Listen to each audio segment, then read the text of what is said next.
Hi everyone, this is John from MLCS Woodworking and the Woodworker Showroom. Today we want to talk to you about water stones and sharpening. And we got into this area because we feel like it's underserved and people are always afraid of it or freak out over it, and it's really not that hard.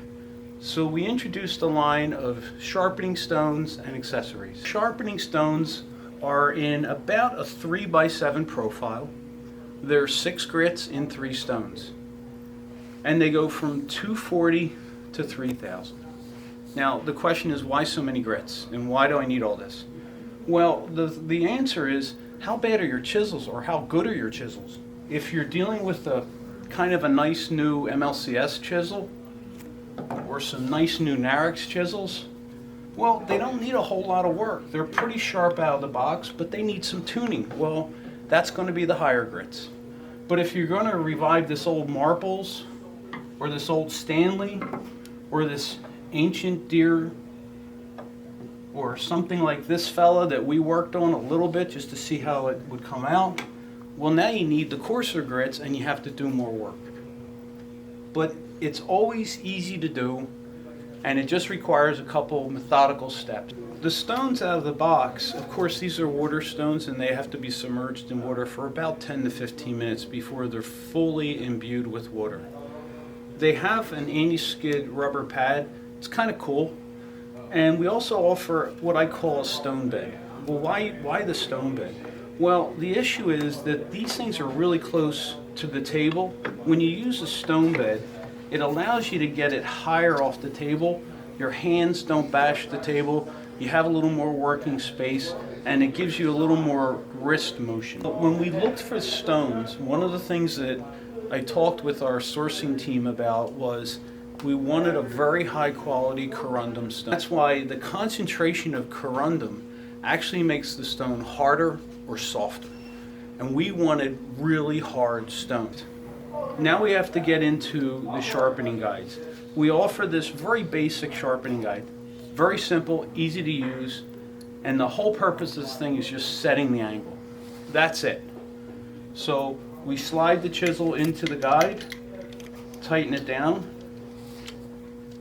Of course, set your angle, which is the length, and then we're just going to literally run this on the stone. And that's it.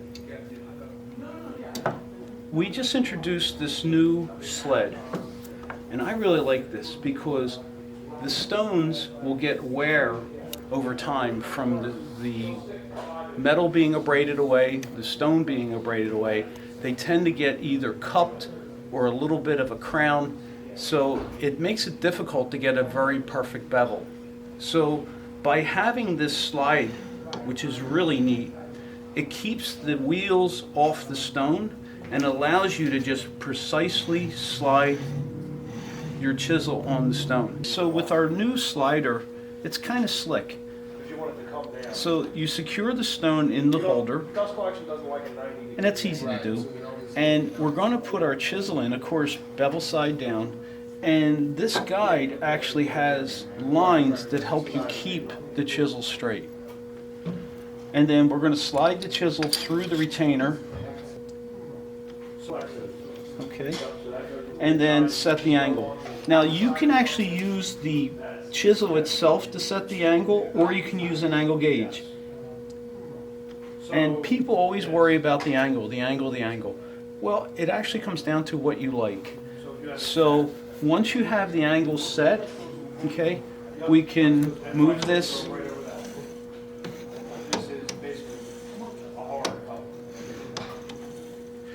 And that's how you use it.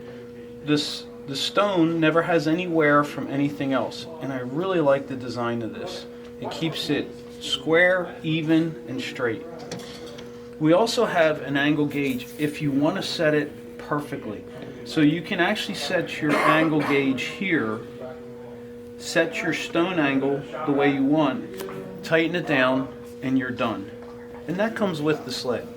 Okay everyone, so now you get home and you have your stones and you're all ready to go, and I want you to know you're going to make a mess. So one of the areas that we set up in our shop, we use the MLCS anti-skid rubber mat. This thing's awesome and it's great because it doesn't let anything move around. I stole a cafeteria tray from the local school, don't tell anybody. And then you have your stone holder and you have your stone. Now remember, these stones must be imbued with water. So brand new out of the box, we're going to plunk them into a bucket of cold water. They're going to fizz for about 10 to 15 minutes. And then once that's done, you're going to line up your stone. And now we're going to begin. Well, what do? First, you have to flatten the back. And that's simple. Flatten the back. We started working on this poor old baby, and we started with a marker stone, which is a very high grit, just to get an idea of how bad is it. And then we're going to go to our coarse stones and start squaring and flattening the bottom. When we're doing that, I like to have a bottle of soapy water, usually some Dawn, a couple drops of Dawn with some water, and spraying it onto the stone that creates a lubricant, and it really helps. Okay, so now we're going to line up with our trusty gauge, insert the chisel, loosen it up a hair, set it in here, get the line up, set your angle.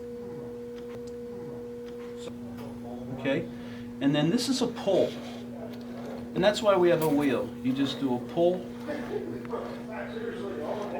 and then everyone has the question about, well, when do you stop?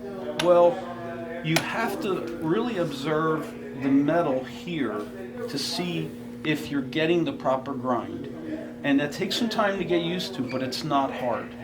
So I always recommend you start out with about a 600 grit if the chisels are reasonably new, and then work up to 3,000, which really gives you a super sharp edge. So now I'm going to set up our slider, and that's easy to do. Again, you just basically clamp the stone down into the sled.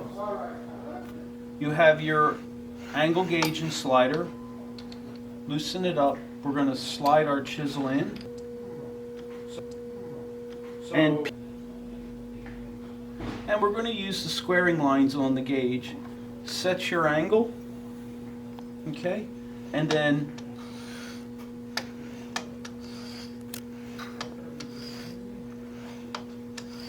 that's it.